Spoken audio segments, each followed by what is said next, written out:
Good evening and welcome to the Channel Studios here in London with your international news around the world in 5.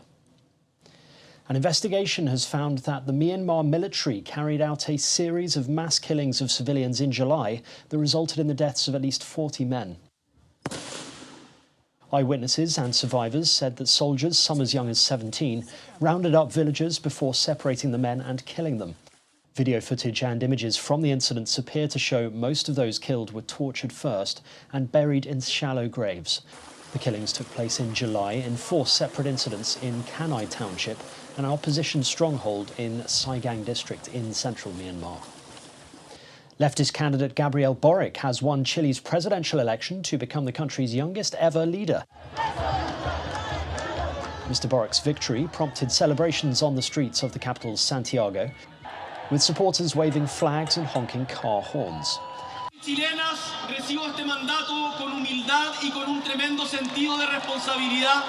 then told supporters he would look after democracy, promising curbs on Chile's neoliberal economic model. He will lead a country that has been rocked in recent years by mass protests against inequality and corruption.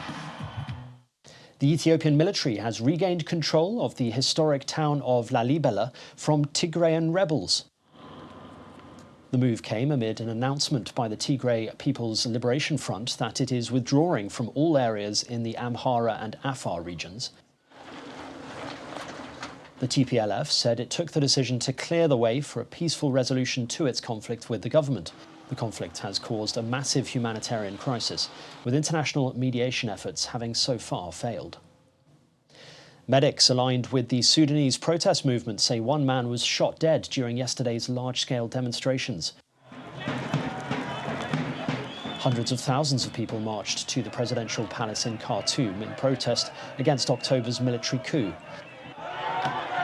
They were met with volleys of tear gas and stun grenades from security forces, as some managed to reach the gates of the palace. Medics said a number of people were also injured. Malaysians displaced from their homes due to flooding caused by torrential rains are making desperate pleas for help, following outcry from the public and lawmakers over delays in rescue efforts. More than 66,000 people from the police, army and fire department have been mobilised to help rescue people stranded by floodwaters and take them to shelters. Malaysian authorities said at least 8 people were killed in the floods, as heavy rainfall that started Friday morning caused dozens of road closures and disrupting shipping. More than 21,000 people have so far been displaced from their homes. One of China's most well-known live streamers has been ordered to pay taxes and fines worth 1.34 billion yuan, the equivalent to about $210 million. Wei Ya, who shot to prominence on the e-commerce platform Taobao, is accused of evading around $100 million in taxes. Wei Ya later posted an apology letter on her Weibo account, saying she takes full responsibility for her actions. Meanwhile, video shared on social media shows Chinese tennis star Peng SHUAI appearing with former NBA basketball star Yao Ming at a cross-country skiing event in Shanghai. The clip was posted by a Global Times reporter appearing to be asking Peng off-the-cuff questions. Peng said that a social media post she had made early last month had been misunderstood. It is the first time she had addressed the matter on camera in public.